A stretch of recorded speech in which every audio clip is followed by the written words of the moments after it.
Je vous propose un cake salé. Alors là, on va faire un cake olive, jambon, fromage, mais pour tous les autres, c'est les mêmes ingrédients. Fécule, farine, des œufs, sel, poivre bien sûr, de l'huile, un petit peu de vin blanc et de la levure chimique. Pour réaliser la pâte à cake, en fait, on a deux familles d'ingrédients, les solides, les liquides. On va d'abord préparer les solides. Je vais mettre la fécule, la levure et la farine. Cette opération a deux intérêts. On va enlever les grumeaux et on va alléger un petit peu les poudres. On ajoute un petit peu de sel, un petit peu de poivre très fin. Pour les liquides, on va casser les œufs, les battre rapidement.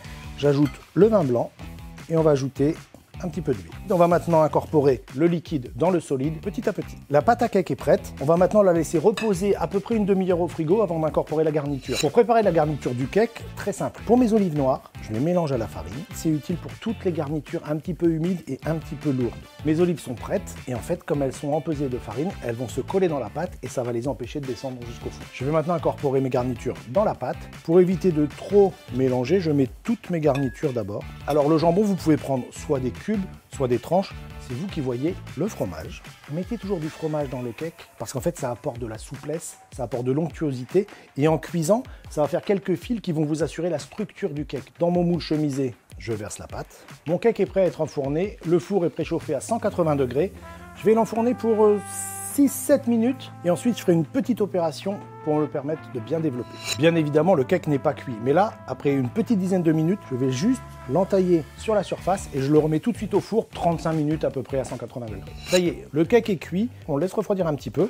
Les causes de ratage, c'est un cake qui va être trop sec, ne mettez pas de beurre, mettez de l'huile. En fait, dans les cakes sucrés, on met du beurre, mais faites moitié beurre, moitié huile. Dans les cakes salés, on va mettre que de l'huile qui va rester fluide. Parce qu'en fait, si vous mettez le beurre, il va figer, ça va vous faire un cake qui sera dense, qui sera lourd, qui sera un petit peu épais. Pareil, on va pas le mettre au frais. On va le garder tranquillement comme ça et on va le déguster dans la journée. On pourrait garder ce cake 3 à 4 jours, mais vous avez vu, c'est tellement simple à faire. Faites-le le matin pour le soir ou la veille pour le lendemain, mais c'est pas la peine de le faire plus. Par contre, si vous en faites un peu trop, coupez les tranches. Vous les emballez individuellement dans le papier film et vous pouvez les congeler, ça se décongèle très bien. Un petit coup de four pour lui redonner vie, vous avez quelque chose de parfait. Si ma garniture plonge un peu dans ma pâte à cake, c'est pour deux raisons. Ma pâte à cake est trop chaude, je viens de la faire, elle est encore fluide, donc elle ne peut pas absorber le poids de ma garniture. Et ma garniture n'est pas empesée. Vous avez vu, comme mes olives, je les ai passées dans la farine. On les voit encore sur le dessus là. Elles sont restées parce qu'en fait, avec la farine, ça colle dans la pâte à cake. Et quand je mets au four, ça va se solidifier, se figer et rester comme c'est prévu en forme. Alors le cake, c'est très traditionnel, c'est un plat assez ancien, mais c'est Sophie Dudemaine qui a vraiment rendu ça très célèbre et très populaire, avec des livres qui font ouvrage de référence aujourd'hui.